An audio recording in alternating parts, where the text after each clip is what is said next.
बिहार में चुनाव खत्म होने में कुछ घंटे ही बाकी रह गए। इस बार सब कुछ अलग है। एक तरफ नीतीश कुमार की थकी हुई सरकार, दूसरी तरफ तेजस्वी यादव का जोश और बीच में एक नया खिलाड़ी प्रशांत किशोर, जिनकी कहानी लगभग खत्म हो चुकी है।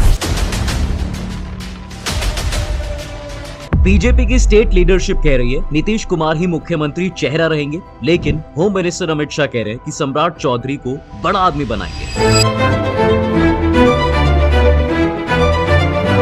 अगर महागठबंधन को बहुमत मिली है तो तेजस्वी यादव का सीएम बनना फाइनल। तो अब सवाल ये नहीं है साहब कि कौन लड़ रहा है, सवाल ये है कि कौन जीत रहा है और कौन पलट देगा बिहार की राजनीति का पूरा खेल। लेकिन इन सब के बीच एक तीसरा कंटेंडर भी है जो तेजस्वी को मुख्यमंत्री बनने में मदद कर सकते हैं, और वो है प्रशांत किशोर। लेकिन ये इतना भी आसान नहीं होगा। पीके जब लास्ट टाइम उपचुनाव में 4 सीटों पर लड़े थे, जब सब जगह से हार का सामना करना पड़ा था, हार के बावजूद बाकी पार्टियों के लिए सिरदर्द बन गए थे, और इसका कारण बना वोट शेयर जो 10% था। और अगर इस साल के चुनाव में भी इसके आसपास वोट शेयर रहा तो एनडीए का गेम बिगाड़ सकते हैं। हम एनडीए इसलिए कह रहे हैं क्योंकि अगर वो फॉरवर्ड वोट बैंक में सेंध लगाएंगे तो जाहिर है साहब कि इसका असर सीधा बीजेपी के वोट शेयर पर पड़ेगा।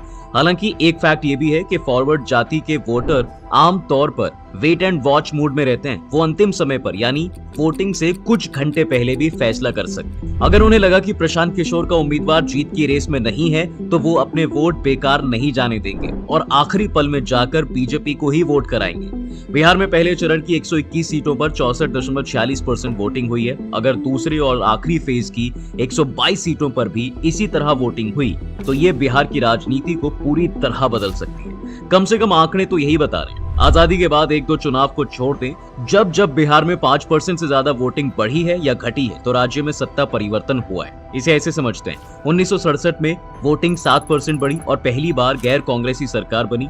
महामाया प्रसाद सिन्हा मुख्यमंत्री बनते हैं। 1980 में 6.8% ज्यादा मतदान हुआ। कांग्रेस जगन्नाथ मिश्र के नेतृत्व में सत्ता में लौटी, लेकिन 10 साल में ही उसका शासन खत्म हो गया।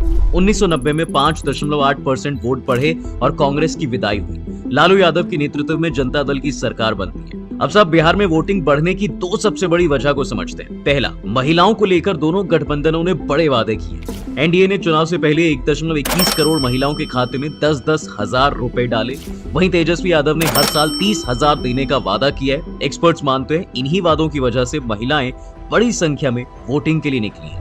और दूसरा, 2010 के बाद पहली बार इस बार छठ पर्व के बाद वोटिंग हो रही है। ऐसे में बिहार से आए लोग वोट देने के लिए वहीं पर रुक गए हैं। जनसुराज और महागठबंधन दोनों ने ही छठ के लिए बिहार आए लोगों से अपील की थी कि वोट देकर ही वापस जाएं। इसी वजह से वोटिंग प्रतिशत में बढ़ोतरी भी देखी गई है। छठ के बाद जो प्रवासी मजदूर वोट डालने के लिए रुके हैं, उनमें से ज्यादातर महागठबंधन और थोड़ा बहुत प्रशांत किशोर का समर्थक माना जा रहा है, क्योंकि इन वोटरों में एनडीए के प्रति नाराजगी साफ झलकती है। अरविंद मोहन, पॉलिटिकल एनालिस्ट, कहते हैं कि बिहार में इतनी अग्रेसिव वोटिंग सत्ता बदलने के लिए ही होती है। अगले फेज में अगर यही ट्रेंड रहा तो नीतीश सरकार जा सकती है। कल तक नीतीश कुमार के प्रति लोगों की सिंपैथी दिख रही थी, लेकिन आज की वोटिंग उससे उल्टा लग रही है।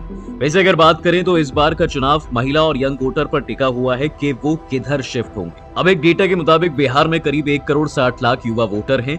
जिस तरह महिलाएं नीतीश कुमार की कोर वोटर मानी जाती हैं, उसी तरह 2020 के विधानसभा चुनाव से युवा वोटर तेजस्वी यादव के कोर सपोर्ट बेस बन गए हैं। रोजगार, शिक्षकों की भर्ती और युवाओं से जुड़े वादों के जरिए तेजस्वी ने न सिर्फ युवाओं बल्कि यंग फीमेल वोटर्स के बीच भी पकड़ बनाई है। यानी नीतीश की महिला वोटर में तेजस्वी ने डेंट लगा दिया। अब साहब ये सब तो महागठबंधन के चुनाव जीतने का स्ट्रॉन्ग पॉइंट है, लेकिन अब यहाँ पर आपको एनडीए के स्ट्रॉन्ग पॉइंट को भी समझना जरूरी है। वो चुनाव कैसे जीत सकती है, पॉलिटिकल एक्सपर्ट क्या कहते हैं। अंग्रेजी अखबार द हिंदू के बिहार हेड अमरनाथ तिवारी जेडीयू की वापसी के पीछे चिराग को बड़ा फैक्टर बताते हैं। चिराग ने 137 सीटों पर उम्मीदवार उतारे थे और जेडीयू को 35 सीटों पर नुकसान पहुंचाया। इस बार उनके लौटने से एनडीए का वोट बैंक मजबूत हुआ है। जेडीयू को सबसे ज्यादा नुकसान हुआ था तो उन्हें ही फायदा सबसे ज्यादा होगा। हालांकि ये सब कहने में ही अच्छा लग रहा है, लेकिन असल में इस बार भी खेला हो चुका है। भले ही साहब चिराग पासवान इस बार नीतीश कुमार की पार्टी के उम्मीदवारों के खिलाफ अपने प्रत्याशी नहीं उतारते हैं, 2020 में जो नुकसान नीतीश कुमार को हुआ था, इस बार उससे वो शायद बच जाए, क्योंकि कहा तो यही जा रहा है कि नीतीश के समर्थक इस बार चिराग पासवान के उम्मीदवारों से 2020 का बदला ले रहे हैं। पहले फेज की वोटिंग से ये साफ भी हो गया। एक सर्वे के मुताबिक चिराग पासवान की एलजेपी पार्टी अपनी 14 सीटों में से एक भी सीट जीतती हुई नजर नहीं आ रही है। अब दूसरे फेज में चिराग के समर्थक भी जेडीयू से ब्याज समेत हिसाब चुकाने के मूड में हैं। अब अमरनाथ साहब आगे कहते हैं कि चिराग इस बार एनडीए के साथ हैं और जेडीयू 50 से ज्यादा सीटें जीतती है तो नीतीश कुमार फिर सीएम की रेस में होंगे। हालांकि बीजेपी इस कोशिश में भी है कि जेडीयू 50 से ज्यादा सीटें क्रॉस ना करे। हालांकि बीजेपी नीतीश को छोड़ना भी नहीं चाहती, क्योंकि नीतीश कुमार ही एबीसी वोट बैंक पर अच्छी पकड़ बनाए हुए हैं और बीजेपी इसे नहीं खोना चाहती।